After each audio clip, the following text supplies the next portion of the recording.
দাদা কাপড়ে দিয়ে দিছ? হ্যাঁ কাপড় দিয়ে দিছি। আরে তুমি এত বেলা করে কইতে গেলা? শহর থেকে আমার পুলার বউ আইতাছে। শুনো ওগরে না গিয়া তুমি বাজারে যায় সুন্দর সুন্দর বাজার করে নিয়ে আবা। গরুর মাংস, খাসির মাংস, মুরগি এগুলো নিয়ে আওগা তো। শুনো শহরের মেয়ে তো শাক পাতা মাথা খাওয়ার পাবো না। তুমি ভালো মন্দ বাজার করে আনো, আমি সুন্দর করে রাইন্দে দিমু, ওরা খাইবো। যাও যাও যাও যাও। আমার ছেলে না জানে শহরও বিয়ে করছে, জানি অনেক বড়লোক মায়েরা বিয়ে করছে, কিন্তু শহরের মায়েরা তেমন গরিব করে পছন্দ করে না।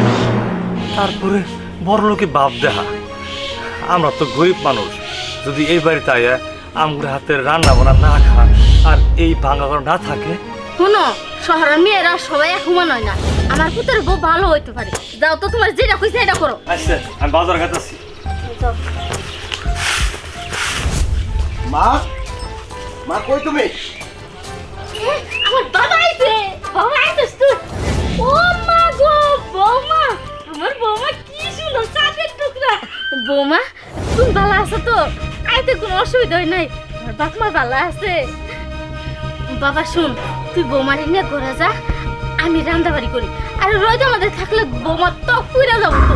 যা তো বৌমার নিয়ে বাইরে পারিস না। হাই হাই, ভাবি তো অনেক সুন্দর। যাইতে শুয়ে দেখি ভাবি আমরা তো সুন্দর কে। এই অসভ্য, জীবনে কি সুন্দর চেহারার মানুষ দেখিস নাই? তোদের ফ্যামিলি তো একটা নিগ্রো ফ্যামিলি।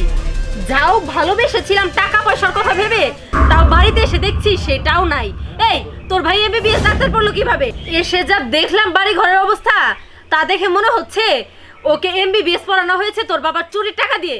নিশ্চয়ই চুরি করে এনে পড়াশোনা করাইছে। ছোট লোক ফ্যামিলি কোথাকার। বৌমা এটা কি কইতাছো? তোর মাথা কি ঠিক আছে? আবুল তাবুল কার কি কইতাছো না কইতাছো? বলি তুমি এসব কি করতেছো? শত হলো তো আমার ফ্যামিলি ওরা, তাই না? আচ্ছা যা হবার হয়েছে তুমি মাকে সালাম করো। বাবা উনি কে? আমার বাবা, সালাম করো। কি যা তা বলছো? ওনাদের আমি সালাম করব মানে? এই তুমি তাদের শরীরের অবস্থা দেখছো? ছি, কি নোংরা পরিবেশ তোমার বাড়ির। এই তুমি কিভাবে এমবিবিএস ডাক্তার পড়ছো?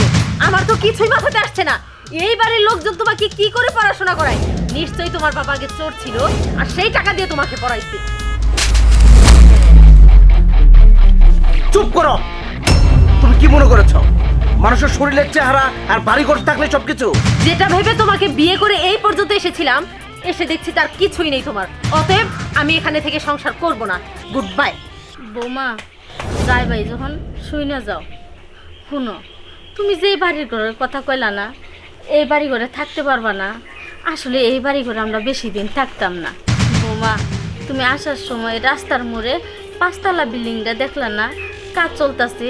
সেই বিল্ডিংয়ে কালকে তোমার নিয়ে উদ্বোধন করতাম, কিন্তু তুমি তো না বুঝে আমার এতগুলা কথা শোনাইলা। আর এই কাপড় চোপড় বৌমা আমরা গ্রামের মানুষ খেতে খামারে কাজ করি, সেই জন্যেই এগুলা কাপড় পরে সবসময় চলাফেরা করি। আর আরেকটা কথা, তুমি না বললা তোমার শ্বশুর চুরি করে টাকা দিয়ে আমার ছেলেগুলো লেখাপড়া করাইছে? না মা, এই এলাকার মধ্যে সবচাইতে ধনী আর ধন সম্পদওয়ালা থাকলে তোমার শ্বশুরই আছে। তোমার শ্বশুর রূপে কোনো ধন সম্পদওয়ালা লোক এই এলাকায় নাই। তোমার যদি বিশ্বাস না হয় এলাকার দু একটা মানুষের জিগাইতে পারো। আমরা একটা কথা মিথ্যা কথা বলতেছি না। মা, আমি বুঝতে পারিনি যে সত্যি মানুষের পরিচয় তার পোশাক আশাকে না। আমাকে ক্ষমা করে দিন। আসলে হয়েছে কি, ছোট থেকে শহরে মানুষ হয়েছি তো, মানে বুঝে উঠতে পারছিলাম না এই গ্রামটাতে কিভাবে নিজেকে মানিয়ে নিব। তাই আমি ভুলভাল এত কিছু বলে ফেলেছি। প্লিজ আমাকে ক্ষমা করে দিন। আমি আমার এই সংসার ছেড়ে যেতে চাই না। আমি আপনাদের সাথেই থাকতে চাই এই গ্রামে। বৌমা তুমি সত্যি কইতেছ? তুমি আমার লগে থাকবা?